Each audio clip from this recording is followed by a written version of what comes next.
Not completely. One will have the cooperation of de Gaulle. Oh dear. I'm so sorry, I didn't see you there. The Renault Caravelle, or its predecessor, the Floride, it's one of the most stylish French cars of the 50s or 60s, but it's based on the rather kind of crude underpinnings of the Dauphine. So is it any good? Should you care? Let's find out, shall we? Renault, on y va!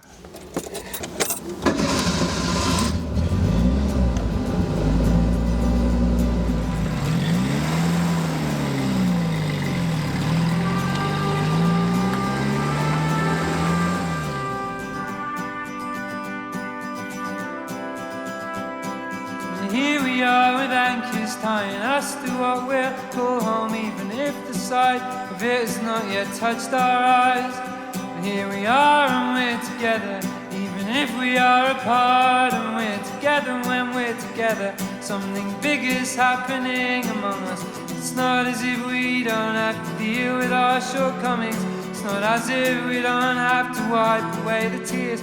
So welcome to another episode of Tweed Jacket Reviews. This is a 1968 Renault Caravelle 1100S. It's actually one of the last Caravelles ever made and was originally sold new in Cyprus. It's owned by Jim, who has a rather interesting collection of very beautiful old cars, and this is another one that he's given us a try today. So thanks, Jim. With me today is Mr. Bill from the Fuel Power channel, who you can actually see in the footage because, we can't crop him out of a shot. This is the only angle we can get because of his curved windscreen. So thanks, Mr. Bill. Phil. Before we get into the history of the Caravelle and its predecessor, the Floride, please take a moment to subscribe to the channel, like this video and leave a comment below. It really helps us out and allows us to spread the love of Tweed jackets all over the internet. There's a gear. So the Caravelle is actually based on the old Renault Dauphine, which was introduced in the mid-50s. The story goes that Pierre Dreyfus, who was the chap in charge of Renault at the time, and a chap called Monsieur Picard, no, not Jean-Luc Picard, viewers, another Monsieur Picard, went on a business trip to America in 1956, and there they saw the success of the Beetle and also the Volkswagen Carbon Gear as kind of like a sporty version of it, and they wondered if they would be able to actually market a version of the Dauphine to sort of help raise Renault's image a bit in America. The Dauphine was actually quite a successful car in America for some reason, although it wasn't very fast and they were quite prone to rust. They were reasonably successful. And so they went to Gear, who obviously started the Carbon Gear, and said, would you like to do a car for us? The issue with that was that Gear had an exclusivity contract with Volkswagen at the time, and apparently they just conveniently forgot about it. Then it all gets a bit murky because I've heard that the legendary American car designer Virgil Exner says that he styled the car, but what I've actually heard is that it's Pietro Frua who was working, I think, closely with Gear at the time, who eventually did it, although he was a bit annoyed that they didn't really give him any money for his work for quite a while. So in 1957 he took a prototype Renault Floride to a motor show, and he then put it on his stand, and Renault weren't very happy about this, and then they sorted out his payment and put it on their own stand, which was fine. So in 58 the car was actually revealed officially to the public, and it was really a little bit of a success actually. Delivery started in 59, but they decided that the average Floride customer didn't need very much power, And this early car had 37 horsepower from an 845cc engine, which is not a lot. I think 0 to 60 was well over 20 seconds. In North America and in this country, so I'm told, definitely in North America, I think over here as well, the car wasn't called the Floride, it was called the Caravelle. It was named after a French aircraft at the time, which is probably, you know, a good name for an advanced car, though, you know, with the sort of car this is, it isn't necessarily like advanced by modern standards. So in '62 there was a major facelift of the Floride, and all the cars were then called the Caravelle. This is a Caravelle, and they have different styling, different wheels. They got all sorts of differences. Supposedly this gearbox is all synchromesh, but for some reason I am having some problems with it today. Is that first? I hope it is. Yeah, that's first. The very early Florides, I keep wanting to call it Renault Floride because when I was a child I had a model of a Floride and I thought it was called the Renault Floride. Obviously it was named after Florida, where Dreyfus and Picard had originally had that moment of inspiration, but they thought that in America that people who didn't live in Florida would be a bit sort of miffed of a car being called after one of the states, and also obviously in Britain, where I don't think it was called the Floride. I've seen a right-hand drive Floride, so I don't really understand that. They probably thought people would call it a Renault Floride, like I did when I was a child. But yeah, they did actually give the car more power. In the first year of production, 1959, you could get a Gordini version, and that was the Vontu engine with 40 horsepower. Yeah, the Gordini version of the Floride had 40 horsepower. Sad thing, I think that probably wasn't enough for most people. In 1962, when all the cars were called the Caravelle, and the car had, it's more than a major facer, it's almost like a sort of rebody. They put in the brand new 956cc Clermont engine from the Renault 8, and that developed 48 horsepower. Still not sort of thinking that was enough power. They then put in an 1108cc version of that engine, which is what this car's got, which generated 55 horsepower, but this is the S model, so it gets 58 horsepower. So it actually feels, I don't know, adequate. It's not fast. It's not fast at all, but it feels adequate.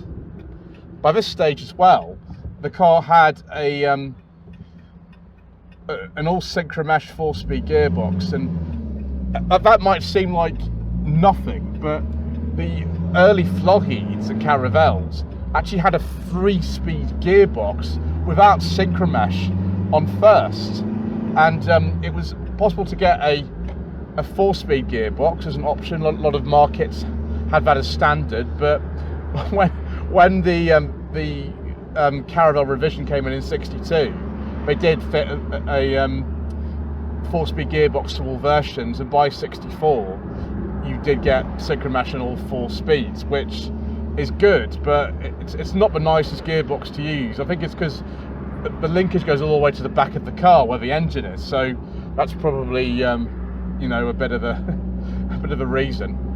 You could also get, amazingly, an automatic version of one of these, which I'm sure was better or worse, I don't really know. Although we've got all-round disc brakes in this car, and this was, you know, a major thing in the early '60s to have a car with all-round disc brakes, we don't have any servo assistance, and so it's a little bit scary driving this. I'm very glad we're not going any sort of high speed, because that would be not so good. The construction of these is a bit strange. So Chausson, who were known for making, I think, bus bodies and things like that, they actually built the bodies for Renault. But the company that actually did the assembly for them was a railway manufacturer called Renault and Lots.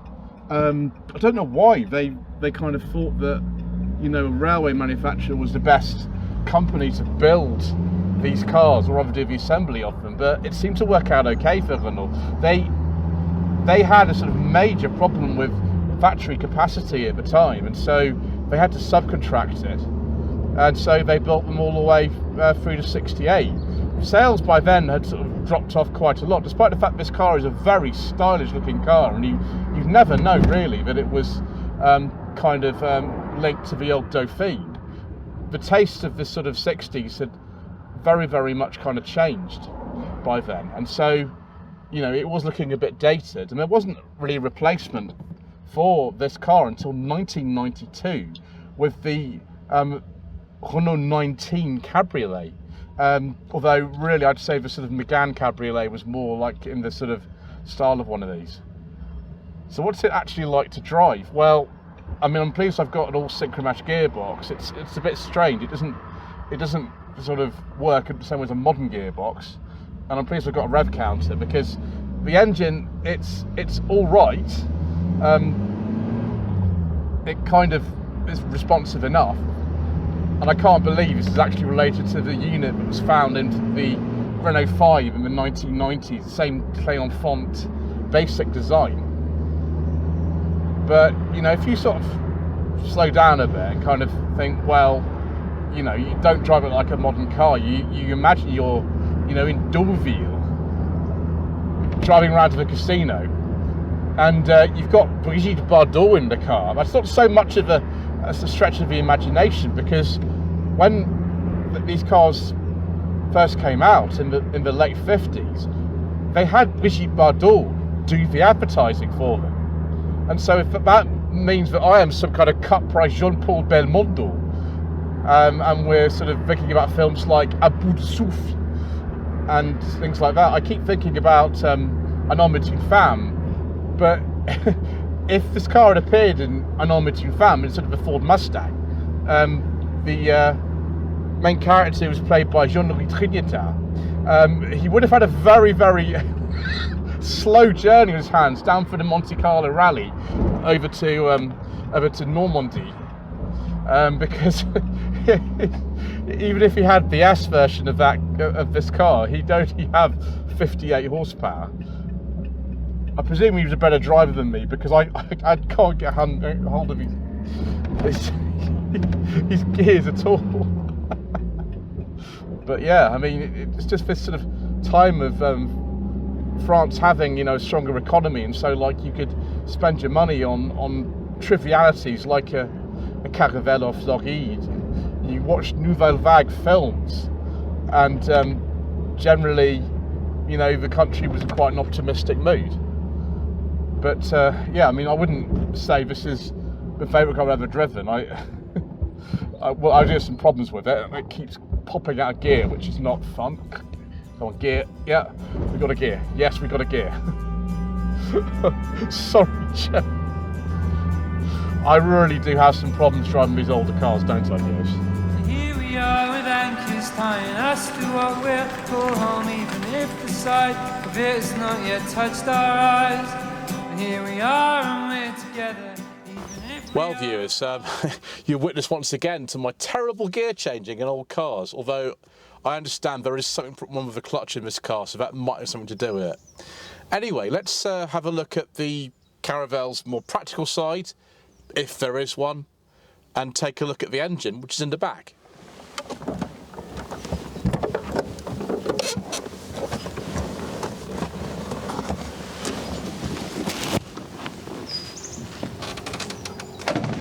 It doesn't sound like it, but that door is actually fully shut. So, because it's based on the Dauphine, another legendary French car like this DS here, the engine's actually in the back. When the car was very heavily revised in 1962, and all models were called the Caravelle, there's actually quite a lot of changes in comparison with the older Floride. The Floride used to have air intakes down the side of the car, In this, you don't get that. Instead, actually, the air intake is here.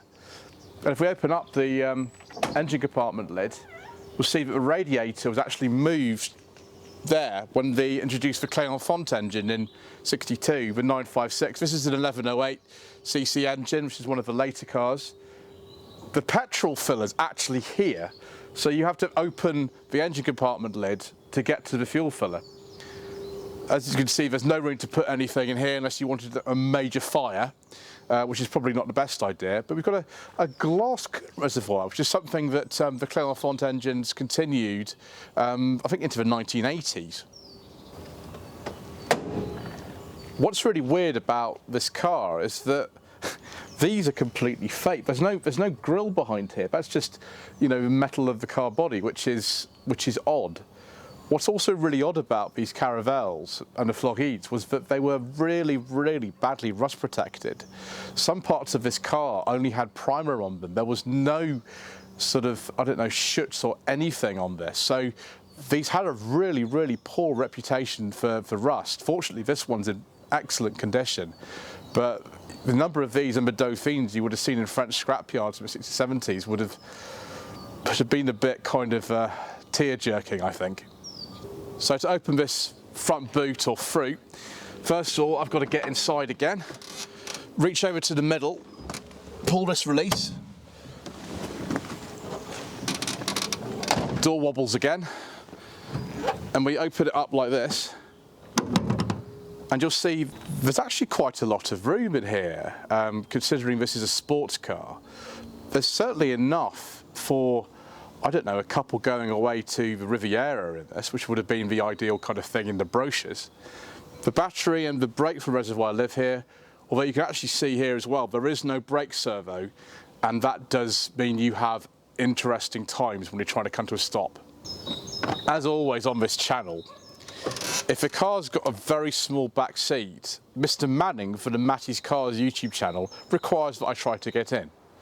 So I shall. So we have to move this up, but this is going to be really difficult because of this seat belt. And then we've got to pull this up. You can see there is actually a rear seat in here. This is going to be fun, isn't it? Right, if we just kind of step like this and I kind of stand there and do that, does that demonstrate the seat adequately enough for you?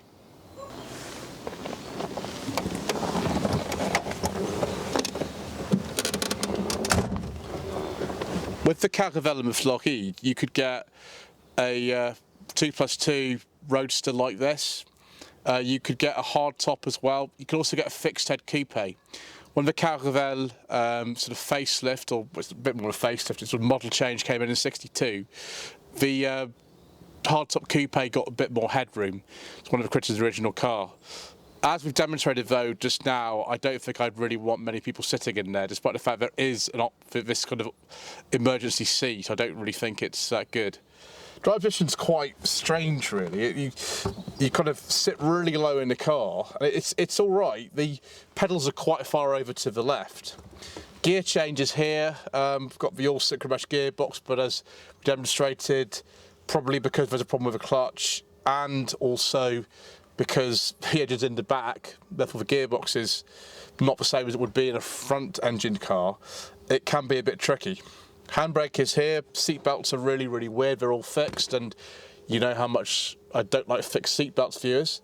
We have got a glove box, which doesn't want to open, so we'll leave that alone.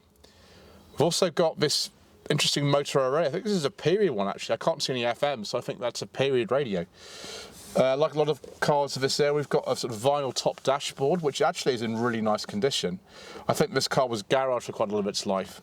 Steering wheel is typical of the period. It's very, very thin. It feels like Bakelite to me. Like the very, very weird horn and light controls. Look at this.